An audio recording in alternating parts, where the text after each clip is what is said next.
सबका हार्दिक अभिनंदन करता हूं, स्वागत करता हूं। एक सुंदर दिन, एक सुनहरा दिन, एक अच्छा दिन कि आज हम लोग अम्बेडकर साहब को याद कर रहे हैं। कहते हैं कि सब्र कर बंदे, मुसीबत के दिन गुजर जाएंगे। आज जो तुझे देख के हंसते हैं, कल तुझे देखते रह जाएंगे।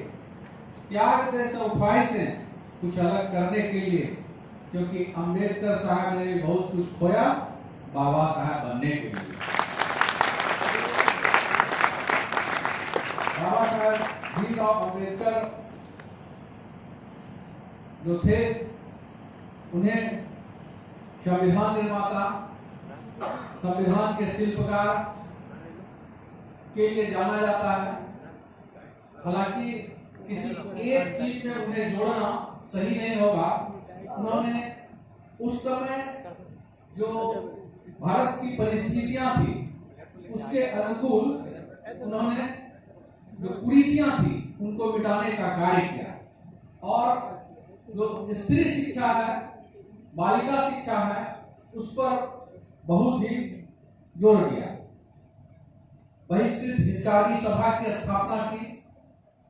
उन्होंने ऐसे कार्य किए जो एक ऐसे ऊंचाई को उन्होंने स्पर्श किया जो शायद आज कोई सोच नहीं सकता। भले उनको अछूत करके शिक्षा में उन्हें प्रवेश करने नहीं दिया जाता था क्लासरूम में, लेकिन उन्होंने उस ऊंचाई को स्पर्श किया, उस ऊंचाई को छुआ जो कि उस समय के तत्कालीन राजा महाराजा भी नहीं स्पर्श कर पाए। जहां कभी भी अम्बेडकर साहब की आप तस्वीर देखेंगे, आप देखेंगे कि अम्बेडकर साहब जो है वो ब्लू रंग के कोट में आपको दिखेंगे, लाल टाई में दिखेंगे। तो ये है क्या? ये ब्लू कोट जो है वो आकाश को शो करता है। वो हमेशा आकाश को स्पर्श करने की बात करते थे, आकाश को छूने की बात करते थे। और लाल टाई की जहां तक बात है, वो सूर्य के जैसा चमकना चाहते थे और सूर्य के जैसा चमकते रहते थे, इसलिए हमेशा लाल टाई को स्पर्श हमेशा उनको चाहते थे। तीसरी चीज जब देखेंगे उनका कहीं भी स्टैचू, तो भारतीय संविधान उनके हाथ में रहता है। इसका मतलब वो शिष्टाचार को मेंटेन करते थे। भारतीय संविधान का निर्माता थे, यानी नियम से वो जुड़े थे। अभी हमारे एक वैज्ञानिक साहब बोल रहे थे कि हम लोग ये अधिकारों पर ज्यादा फोकस देते हैं, कर्तव्यों पर कम फोकस देते हैं। बात सही है। जब हमारा संविधान में लिखा है तो उसमें हमारे जो भारत के कर्तव्य थे हमारे नागरिकों के, वो छूट गया था, जो कि बाद में 42वां संशोधन करके 1976 में जोड़कर मूल कर्तव्य जोड़े गए और मूल अधिकार हमारे शुरू से बने हुए। तो बाबा साहब को डेडिकेट करके मैं एक कविता आप लोगों को सुनाना चाहता हूँ। उम्मीद करता हूँ कि आप लोग को रियली बहुत ही पसंद आएगा। और उसके पहले मैं एक लाइन कहना चाहता हूँ कि न तलवार की धार से, न गोलियों की बौछार से बदली है दुनिया उन्होंने अपने कलम की धार से। झुकते हैं आसमान भी उनके महान त्याग के आगे, वो थे बाबा साहब जो लड़ रहे हर जुल्म की दीवार। देखिए, विपरीत परिस्थितियों में आदमी चाहे तो बिखरता है या निखरता है।